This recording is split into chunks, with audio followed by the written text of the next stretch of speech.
सतीश भोसले उर्फ खोक्याला अटक केल्यानंतरचे फोटो समोर आले आहेत। खोक्या उर्फ सतीश भोसलेच्या खांद्यावर एक बॅग आहे। सतीश भोसले उर्फ खोक्या बीड स्थानिक गुन्हे शाखेनं प्रयागराज मधून त्याच्या मुसक्या आवळलेल्या आहेत।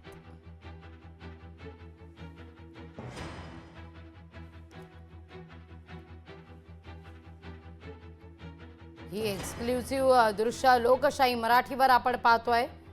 सतीश भोसले उर्फ खोक्याला अटक केल्यानंतर हा फोटो समोर आलेला आहे।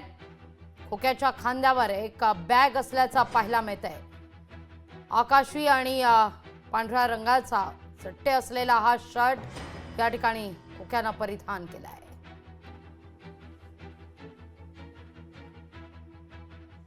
सतीश भोसले उर्फ खोक्या अनेकदा पोलिसांना गुंगारा देत होता, मात्र 6 दिवसानंतर खोक्याच्या मुसक्या आवळल्या आहेत।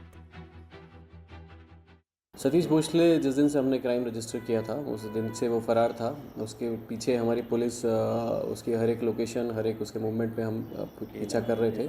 फाइनली उसका पीछा करते करते हमारे को प्रयागराज में उसकी लोकेशन मिली और यूपी पुलिस के साथ कोऑर्डिनेशन में रह के हमने उसको प्रयागराज से अरेस्ट किया। 3 FIR रजिस्टर की हैं, जिसमें से 2 FIR Shirur Kasar police station में है, 1 FIR चकलम्बा पुलिस स्टेशन के अंडर है, 1 FIR फॉरेस्ट एक्ट के तहत फॉरेस्ट डिपार्टमेंट ने दाखिल की है।